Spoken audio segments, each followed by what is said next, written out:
Hello friends, कैसे हो सब लोग। उम्मीद करते हैं आप सभी बहुत अच्छे होंगे। स्वागत है आप सभी का आपके अपने यूट्यूब चैनल में। Dear friends, chapter first topic 2 में आज हमारा होगा अपरिमेय संख्याओं का पुनर्भ्रमण, जिसको हम बोलते हैं रिवीजन टाइप। यहाँ पे हम इसको पढ़ेंगे। अब देखिए डियर फ्रेंड्स, इसके अंदर हम कौन कौन से टॉपिक मतलब कौन कौन से पॉइंट यहाँ पे लेने वाले हैं, उन सब के बारे में यहाँ पे पहले ही आपको दिखा दिया गया है कि जिससे कि आपको कोई कंफ्यूजन ना हो। ए पॉइंट में हम बात करेंगे, देखिए वास्तविक संख्याओं की। वास्तविक संख्याओं के अंदर कौन कौन सी आती है, ये आप लोग थर्ड या फोर्थ क्लास से पढ़ते हुए आते हैं कि वास्तविक संख्याएं रियल नंबर्स भी हमारी होती है। अब यहाँ पे रिवीजन टाइप से हम यहाँ पे इसको आपको सिखाएंगे। बी पॉइंट यहाँ पे हो जाएगा परिमेय संख्या। परिमेय संख्या क्या होती है, किस तरीके से इनकी परिभाषाएं दी जाती है, सिंपल फॉर्म में आपको यहाँ पे तैयार कराएंगे। और सी पॉइंट अपरिमेय संख्या होगी। डी पॉइंट होगा सह अभाज्य पूर्णांक। सह अभाज्य पूर्णांक क्या होता है, इसके बारे में आप आज के इस टॉपिक में जानोगे। तो अगर आपने अभी तक हमारे चैनल को सब्सक्राइब नहीं किया है तो चैनल को भी सब्सक्राइब कर लीजिएगा और नोटिफिकेशन बेल को भी ऑन कर लीजिएगा। तो चलिए शुरू करते हैं आज के इस टॉपिक 2 को। देखिए वास्तविक संख्याएं रियल नंबर इनको बोला जाता है। वास्तविक संख्याओं की जो परिभाषा होती है बहुत सिंपल होती है बेटा। वास्तविक संख्याओं की अगर बात करें तो परिमेय संख्या और जो अपरिमेय संख्या होती है, इनके संग्रह को ही हम वास्तविक संख्या कहते हैं। क्योंकि परिमेय संख्या और अपरिमेय संख्या जब तक हम इनको कलेक्ट नहीं करेंगे, जब तक इनका आपस में मेलजोल जिसको कहते हैं तालमेल नहीं बैठाएंगे, तो हमारी वास्तविक संख्या तैयार नहीं की जा सकती। इसीलिए यहाँ पे लिखा गया है परिभाषा सिंपल लैंग्वेज में यहाँ पे आपके सामने है। परिमेय व अपरिमेय संख्याओं के संग्रह को वास्तविक संख्याएं कहते हैं। ठीक है, रियल नंबर्स इनको कहा जाता है। अब इन वास्तविक संख्या के जो आरेख होते हैं, इनके अंदर कौन कौन से हम कलेक्ट करते हैं संख्याओं को, उनको आप समझोगे यहाँ पे एक आरेख के द्वारा। ठीक है, तो आप इनको नोट कर लीजिए इस डेफिनेशन को, या फिर आप इसका एक स्क्रीनशॉट ले लीजिए। अब बात करते हैं इस आरेख को, जिसके अंदर ये वास्तविक संख्याएं सम्मिलित की जाती है। परिमेय और अपरिमेय संख्याओं का कौन सा वो तालमेल है जिनके सहयोग से वास्तविक संख्याएं बनती है। तो आप एक बार इस परिभाषा को नोट करिए, फिर आगे बात करते हैं। देखिए अब हम बात करेंगे वास्तविक संख्याओं के आरेख के द्वारा। इसको डायग्राम आप बोल सकते हो। वो केवल एक समझाने का एक प्रोसेस है, क्योंकि अलग अलग अगर यहाँ पे लिख के दिखाएंगे तो आपको भी थोड़ा बोरिंग लगेगा और आपको इंटरेस्ट नहीं आएगा, टॉपिक को पढ़ने में आपका मजा नहीं आएगा। तो भैया ऐसा काम करना ही क्यों, है ना। पॉइंट वो क्या है कि इंटरेस्टिंग बना जाए, किस तरीके से हम उसको आसानी से याद रख सके, इस तरीके से पॉइंट को कवर करना चाहिए, जिससे कि हमारे वो एक लंबे टाइम तक याद रह सके। तो देखिए वास्तविक संख्याओं की यहाँ पे बात चली हुई है। वास्तविक संख्याएं है, इसका हम जो जजमेंट है, निरूपण इस तरीके से कुछ करेंगे। ठीक है, दो हिस्सों में हम इसको यहाँ पे क्या कर लेते हैं, डिवाइड कर लेते हैं। एक तरफ लिख लीजिए परिमेय संख्या। ठीक है, एक तरफ हम लिख लेते हैं परिमेय संख्या। परिमेय संख्या या फिर परिमेय संख्या, बात है कि इसमें कोई इतनी बड़ी बात नहीं है। दूसरी साइड में हम कर लेते हैं अपरिमेय संख्या। ठीक है, अपरिमेय संख्या। अब देखिए परिमेय संख्याएं और अपरिमेय संख्याओं के अंदर हमारी कौन कौन सी संख्याएं आती है, उनको हम यहाँ पे आप लोगों को दर्शाएंगे। उसके बाद आगे बढ़ेंगे। ये पॉइंट पहले क्लियर होगा तभी आगे बात की जाएगी। सबसे पहले हम बात करेंगे परिमेय संख्याओं के बारे में। तो परिमेय संख्याएं जो होती है, इनको हम इस तरीके से लिख सकते हैं। परिमेय संख्याओं के अंदर कौन कौन सी संख्या आ सकती है, -3 भी आती है। इसके बाद 0, 7, 11/2, ये क्या है, सभी ये परिमेय संख्याएं हैं। अब इससे आगे अगर बात की जाए तो देखिए परिमेय संख्याएं जो है माइनस में भी चलती है, प्लस में भी चलती है और बटे में भी चलती है, दैट इज अंश और हर में भी ये चलती है। अब इससे आगे अगर बात की जाए तो एक संख्या आप यहाँ पे ले लीजिए 4/7। क्लियर। तो परिमेय संख्याओं का जो पॉइंट है, इससे आप इसको आसानी से समझ सकते हो कि परिमेय संख्याओं के अंदर हमारे किस तरीके की संख्याएं ली जाती है। अब देखिए सेकंड जो नंबर है वो है अपरिमेय संख्याओं का। इनके अंदर हम कौन कौन सी संख्याएं भरेंगे वो आप समझिएगा। यहाँ पे देखिए मान लो परिमेय संख्याओं के अंदर तो हमने लिख लिया है, अब बात आ रही है अपरिमेय संख्या की। √2, √5 जो अपरिमेय संख्याएं होती है उनके अंदर जो है रूट वाली संख्या भी चलती है, अंडर रूट वाली भी, जिसको हम बोलते हैं वर्गमूल, क्योंकि रूट जो होता है वो वर्गमूल का ही साइन होता है। ठीक है। अब यहाँ से आगे अगर बात की जाए तो इसको क्या लिख सकते हैं, वो रूट के साथ ही हम इसको लिखेंगे 5√3। इसके बाद में एक यहाँ पे लिख लीजिए -√6। इसके बाद 2 -√5। तो इस तरीके से जो अपरिमेय संख्या है ये एक श्रृंखला में चलती है, अनंत टाइम तक ये जाएगी। ठीक है। ये इस तरीके से इनका हम निरूपण करते हैं अपरिमेय और परिमेय संख्याओं का। अब देखिए जो वास्तविक संख्याओं की जो परिभाषा है जो उसमें कहा गया उसके हिसाब से परिमेय संख्याओं और अपरिमेय संख्याओं का संग्रह ही हमारा वास्तविक संख्या कहलाता है। बात बिल्कुल ठीक है। जब तक परिमेय संख्या और अपरिमेय संख्या संग्रह नहीं होगा इनका, तब तक वास्तविक संख्या जनरेट नहीं हो सकती, नहीं बन सकती। क्लियर। तो ये तो हो गया हमारा परिमेय और अपरिमेय संख्याओं का। इनको अलग से हम आपको इन दोनों की डेफिनेशन देंगे अलग से, अभी आप इतना ही समझिए। अब देखिए एक बात आती है यहाँ पे परिमेय संख्या के बारे में। अब इसके भी यहाँ पे हम दो हिस्से बनाएंगे। एक तरीके से बोल सकते हो कि भाई पेड़ की सहायता से, पेड़ की जो तरीका होता है उस लैंग्वेज में हम इनका यहाँ पे निरूपण कर रहे हैं। ठीक है। अब हम बात करते हैं परिमेय संख्याओं की कि इसके अंदर हम कौन कौन सी संख्याएं लेते हैं। ठीक है। क्या हमारा इसके अंदर चलता है, इसके बारे में हम यहाँ पे अब समझेंगे। देखिए जो हमारी परिमेय संख्याएं होती है उसके अंदर हमारे दो टाइप आते हैं। एक तो आता है पूर्णांक, ठीक है, एक आता है भैया अपूर्णांक। बात सही है, ध्यान से आप लोगों को समझना है। पूर्णांक और अपूर्णांक, पूर्ण प्लस अंक एक ऐसा अंक जो पूर्ण हो, ठीक है, उसमें कोई भी तोड़ा फोड़ी ना हो, पूर्ण अंक वो होता है। अब देखिए पूर्णांक होते किस तरीके के हैं। पूर्णांक जो है माइनस के भी होते हैं, जैसे -1, -2, किसी भी तरीके से आप इनको लिख सकते हो 0, और ये प्लस के भी होते हैं। ठीक है। इस तरीके से ये चलते हैं पूर्णांक। अपूर्णांक की अगर बात की जाए तो अपूर्णांक में जो हमारे होते हैं उसमें माइनस की भी संख्या आती है, और यानी बटे की भी संख्या होती है। -5/7 भी हो सकता है, -3/8 भी हो सकता है। ठीक है। तो पूर्णांक और अपूर्णांक आपको समझ आया होगा। पूर्णांक जो होते हैं वे पूर्ण अंक होते हैं। देखिए यहाँ पे -1 है, -2 है, 0, 1, 2, 3, इसके अपोन में कोई भी डिजिट नहीं दी गई है। जिसके अपोन में नहीं होता वैसे हम उसके अपोन में 1 मानते हैं, लेकिन अकॉर्डिंग टू रूल यहाँ पे पूर्णांक जो है वो किसी भी संख्या से डिवाइड नहीं है। अब अपूर्णांक में अगर बात की जाए तो देखिए यहाँ पे 11/2 है, 11 जो है 2 से डिवाइड है। अगर आप 11 को 2 से डिवाइड करोगे तो 5.5 आएगा, तो अपूर्णांक बन जाता है।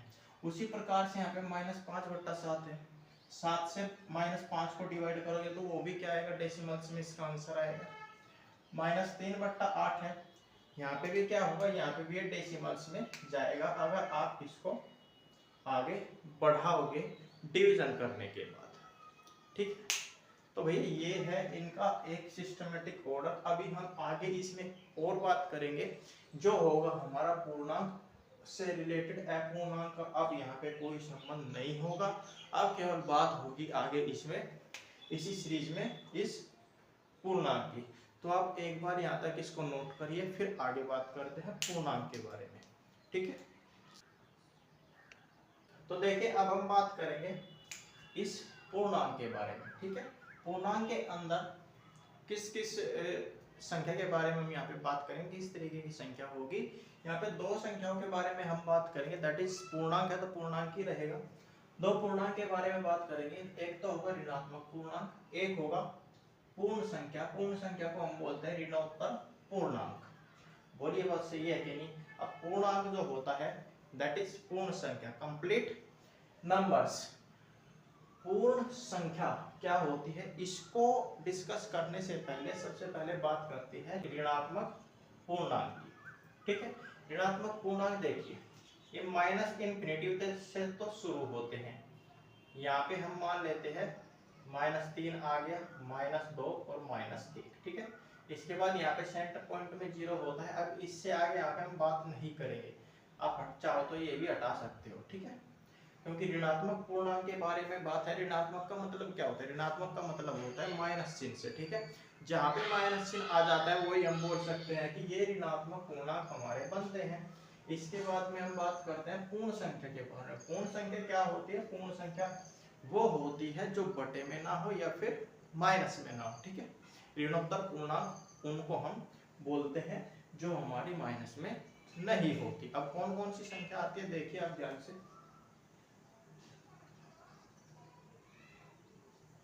पूर्ण संख्या के अंदर हमारी संख्या आती है 0, 1, 2, 3, 4 और 5। ठीक है, अप टू ये इनफिनिटी तक जाती है। अब यहाँ तक पॉइंट क्लियर होना चाहिए आपको, उम्मीद करते हैं कोई यहाँ पे आपको कंफ्यूजन नहीं होगा। अब इसके बाद में देखिए हम बात करते हैं पूर्ण संख्या के एक हिस्से के बारे में। होगा एक हिस्सा कौन कौन सा हो जाएगा, यहाँ पे इसको भी हम दो टांगे इसकी खींच देते हैं। एक साइड तो हमारा आ जाता है 0। ठीक है, पूर्ण संख्या के बारे में 0 हो गया। इसके बाद यहाँ पे आ जाएगा, दूसरा हो जाएगा यहाँ पे प्राकृतिक संख्या, या फिर इसको हम लिखेंगे प्राकृत संख्या। ठीक है, प्राकृतिक संख्या नेचुरल नंबर्स दैट इज धनात्मक पॉजिटिव, धनात्मक पूर्णांक। बोलिए बात सही है कि नहीं, क्योंकि जब ऋणात्मक पूर्णांक हो सकता है तो धनात्मक क्यों नहीं हो सकता। ठीक है, अब समझिए यहाँ पे 0 तो सबको पता है भाई 0 है। ठीक है, अब प्राकृतिक संख्या 0 को हटा के जो संख्या बच जाती है वो हमारी हो जाती है क्या, प्राकृतिक संख्या। That is 1 2 3 4 5 up to dot dot infinity तक ये जाती है। दैट इज अनंत तक ये जाती है। बात क्लियर। तो ये हो गया हमारा, देखिए एक इसका स्ट्रक्चर हम इसको बोल सकते हैं। वास्तविक संख्या है, वास्तविक संख्याओं के अंदर कौन कौन से हमने संख्याएं पढ़ी है, कौन से पूर्णांक पढ़े हैं, उन सभी के बारे में आपको डिस्कस कर दिया गया। उसके बाद हमने यहाँ पे बात किया पूर्णांक के साथ में। पूर्णांक के साथ में यहाँ पे दो हिस्से इसके कर दिए गए, यानी इसके यहाँ पे दो बेटे हो गए। फैमिली टाइप में इसको बोल सकते हैं। इसको समझने का तरीका है बस, ज्यादा कुछ नहीं है। पूर्णांक के दो बेटे हो गए, एक ऋणात्मक पूर्णांक, दूसरा पूर्ण संख्या ऋणोत्तर पूर्णांक। ऋणात्मक पूर्णांक जो है -3, -2, -1। ठीक है, माइनस इन्फिनिटी से ये चलता है ऋणात्मक पूर्णांक। पूर्ण संख्या कंप्लीट नंबर ऋणोत्तर पूर्णांक 0 1 2 3 4 5 अप टू इन्फिनिटी। अब देखिए आप यहाँ पे जो 0 आया है, अगर 0 को हम यहाँ पे इसको ऐसे ढक ले तो जो बाकी ये नंबर्स बचते हैं भैया, ये किसका है, ये इनको क्या कहते हैं हम, 1 2 3 4 5 अप टू इन्फिनिटी। इसको हम बोलते हैं प्राकृतिक संख्या या फिर प्राकृतिक संख्या या फिर धनात्मक पूर्णांक। बात ठीक है, वही यहाँ पे इसको चेंज किया गया थोड़ा सा, 0 प्राकृतिक संख्या और धनात्मक पूर्णांक, पॉजिटिव नंबर्स या फिर पॉजिटिव इंटीजर्स। ठीक है, क्योंकि इंटीजर क्या होता है, पूर्णांक होता है। बोलिए बात सही है कि नहीं। तो आप इसको नोट करिए। फिर हम बात करते हैं नेक्स्ट पॉइंट की, जो होगा हमारा बी पॉइंट। सेकंड पॉइंट में हम बात करेंगे परिमेय संख्याओं के बारे में, जिनको हम बोलते हैं रेशनल नंबर्स। ठीक है, परिमेय संख्याएं होती है वे परिमेय संख्याएं जिनको हम P/Q के रूप में लिख सकते हैं, उनको हम परिमेय संख्याएं कहते हैं, रेशनल नंबर्स कहते हैं। अब देखिए P/Q यहाँ पे बोला गया है, P और Q जहाँ पे पूर्णांक का काम करेंगे, और जो अपॉन में Q है, जो अपॉन में ये Q है ना, ये होगा Q is not equals to 0। That is कहने का मतलब है Q का जो वैल्यू होगा वो 0 के इक्वल नहीं होना चाहिए, अन्यथा जो 0 है ना, 0 से अगर डिवाइड करेंगे किसी भी संख्या को तो वो इनफाइनाइट आएगा। बोलिए बात सही है कि नहीं। अब देखिए परिमेय संख्या, जैसे हमने वास्तविक संख्याओं के जब आरेख बनाया वहां पे भी बता दिया गया है, लेकिन एक बार और यहाँ पे आपको शो कर देते हैं। P/Q तो काम करेंगे पूर्णांक का देखिए, मान लो जैसा हमने 5/7 लिया है, तो 5/7 जो है p इक्वल टू कितना है 5 है, q इक्वल टू है 7, जहाँ पे q is not equal to 0 है। बोलिए q इक्वल टू क्या है 7, और 7 जो है वो 0 के इक्वल नहीं है। अतः हमारा जो अकॉर्डिंग टू डेफिनेशन है वो यहाँ पे बातें सत्य होती है। अतः ये हमारी क्या होगी, परिमेय संख्याएं होगी। अगर इससे हटके हम बात करें, दूसरी संख्या में यहाँ पे ले लेते हैं 15/13, ठीक है। 15/13 में क्या होगी, परिमेय संख्या होगी माइनस का 16/17, और जो परिमेय संख्याएं चलती हैं वो डेसिमल्स में भी चलती है, ठीक है। 0.5 है या फिर 0.5, ये भी हमारी क्या होगी, ये हमारी सभी परिमेय संख्याएं कहलाएगी। बोलिए बात ठीक है कि नहीं। अब देखिए, इतना इम्पोर्टेंट एंड इजी लैंग्वेज में आपको बता रहे हैं, तो भैया इससे इजी लैंग्वेज नहीं हो सकती, ठीक है, क्योंकि हर एक पॉइंट को इतना डीपली यहाँ पे समझाया जा रहा है कि जिससे आपको कोई भी कंफ्यूजन ना रहे। तो ये हो गया हमारा परिमेय संख्या, आप इसको नोट करिए या फिर आप एक इसका स्क्रीनशॉट ले लीजिए। फिर हम बात करेंगे नेक्स्ट पॉइंट की, जो होगा सी पॉइंट। अब देखिए, बात करते हैं सी पॉइंट की, जो है अपरिमेय संख्या, इरेशनल नंबर्स हम इनको बोलते हैं। परिमेय संख्याओं में क्या था कि संख्या को हम p/q के रूप में लिख सकते थे, वे हमारी क्या बन जाती थी, परिमेय संख्याएं बन जाती थी। लेकिन अपरिमेय संख्याएं में क्या हुआ, जस्ट अपोजिट हो जाएगा। यहाँ पे जो p/q के रूप है वो तो चलेगा ही, साथ में p/q के रूप में हम इन संख्याओं को नहीं लिख सकते, इसमें क्या जाएगा, नहीं ऐड हो जाएगा। अगर नहीं ऐड हो जाएगा तो ये हमारी क्या बन जाएगी भैया, यह बन जाएगी अपरिमेय संख्या, इरेशनल नंबर्स ये हमारी बन जाएगी। p और q जो है वो पूर्णांक का ही काम करेंगे, और q is not equal to 0 होना चाहिए, ठीक है। ये कंडीशंस भी यहाँ पे होनी चाहिए, तभी ये हमारी अपरिमेय संख्याएं कहलाएगी। अब अपरिमेय संख्या किस तरीके की होती है वो भी आप देख लीजिए। अपरिमेय संख्याओं में √5 आता है, √3 यहाँ पे बोल सकते हैं कि हमारे √3 जो है ये अपरिमेय संख्या होती है। इसके बाद में अगर बात करें, √15 आप ले लीजिए, √15 ले लीजिए, पाई ले लीजिए, माइनस √2 बटे माइनस का √3, इसको आप ले लीजिए। तो ये जो आदि सभी हमारी संख्याएं होगी, ये सभी हमारी इरेशनल नंबर्स, दैट इज अपरिमेय संख्याएं कहलाएगी। बात क्लियर। अपरिमेय संख्या और परिमेय संख्याओं में आपको डिफरेंस आसानी से दिख जाएगा जब आप इसको अच्छे से स्टडी करोगे। तो ये हो गया हमारा अपरिमेय संख्याओं का पॉइंट, आप इसको नोट करिए। फिर बात करेंगे लास्ट पॉइंट की, जो होगा हमारा डी पॉइंट। लास्ट पॉइंट है यहाँ पे देखिए, डी से अभाज्य पूर्णांक को प्राइम इंटीजर्स इनको बोला जाता है। इसमें कहा गया है पूर्णांकों का ऐसा समूह, ध्यान से समझना है, समूह यानी ग्रुप, जिसका एक अथवा -1 के अतिरिक्त कोई उभयनिष्ठ यानी कॉमन गुणनखंड फैक्टर न हो, से अभाज्य गुणनखंड कहलाते हैं। जैसे देखिए, समूह की ग्रुप की बात की गई है, तो यहाँ पे ए जैसा 1 3 हो गया, -2 3 हो गया, 6 और 35 हो गया। इस तरीके से अगर हमारे कॉमन फैक्टर यहाँ पे कहा गया है ना, अतिरिक्त एक अथवा -1 के अतिरिक्त कोई कॉमन फैक्टर न हो तो सह अभाज्य गुणनखंड कहलाते हैं। अब यहाँ पे अगर आपको इस तरीके से बनते दिखाई देते हैं ग्रुप्स, समूह, तो ये क्या कहलाएंगे, ये कहलाएंगे सह अभाज्य गुणनखंड। बात ठीक है।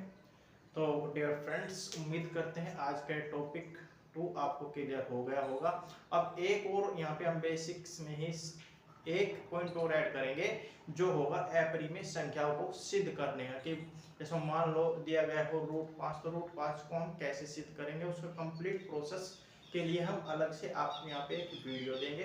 तो अगर आपको आज का सेशन अच्छा लगा है तो वीडियो को लाइक करिए और ज़्यादा से ज़्यादा शेयर करिए और चैनल को भी सब्सक्राइब जरूर करिए। तो डियर फ्रेंड्स, आज के इस वीडियो में बस इतना ही। मिलते हैं फिर किसी नए वीडियो में, तब तक के लिए नमस्कार।